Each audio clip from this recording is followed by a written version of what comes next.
இந்த ஸ்டெப் ரொம்ப important. Tie release ஆனதுக்கப்புறமா மெஹந்தி பேஸ்ட் இப்படி தான் இருக்கும். மெஹந்தி லீஃபில் இருக்கிற ஸ்டெயின்லாம் ரிலீஸ் ஆகி மேலே ப்ரௌன் லேயர் ஃபார்ம் ஆகிருக்கும்.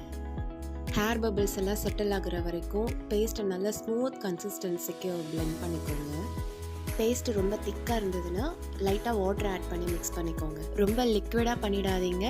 டிசைன் போடும்போது ஒன்றோட ஒன்று ரொம்ப மெர்ஜ் ஆகிடும். ரொம்ப திக்காகவும் பண்ணிடாதீங்க.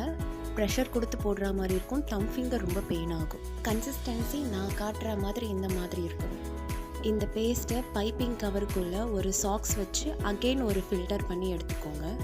எதுக்கு இந்த ஃபில்டர் பண்ணுறோன்னா மெஹந்தி போடும்போது ஸ்டக் ஆகாமல் ஸ்மூத்தாக இருக்கிறதுக்காக.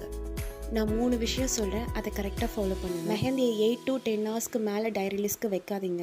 டை ரிலீஸ் ஆனதுக்கப்புறமா அதிகமாக வாட்டர் யூஸ் பண்ணாதீங்க. டை ரிலீஸ் ஆனதுக்கப்புறமா எந்த ஆயிலுமே யூஸ் பண்ணக்கூடாது. அண்ட் பர்ஃபெக்டான கன்சிஸ்டன்சிக்கு கொண்டு வாங்க.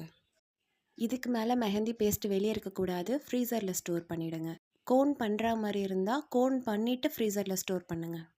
இந்த இன்ஸ்ட்ரக்ஷனில் கரெக்டாக ஃபாலோ பண்ணிங்கன்னா உங்களோட மெஹந்தி ஸ்டெயின் சூப்பராக இருக்கும். கோன் எப்படி மேக் பண்ணுன்ற வீடியோ பார்ட் 3ல் அப்லோட் பண்ணுறேன். நான் எப்போவுமே இந்த ப்ராசஸ் முடிஞ்சதுக்கப்புறமா அம்மா கையில் ஒரு டாட் வச்சு பார்ப்பேன். இது 2 hours ஆனதுக்கப்புறமா ஒரு பிக் எடுத்திருக்கேன். 2 hours அந்த ஸ்டெயின் இவ்வளோ டார்க்காக இருந்தது.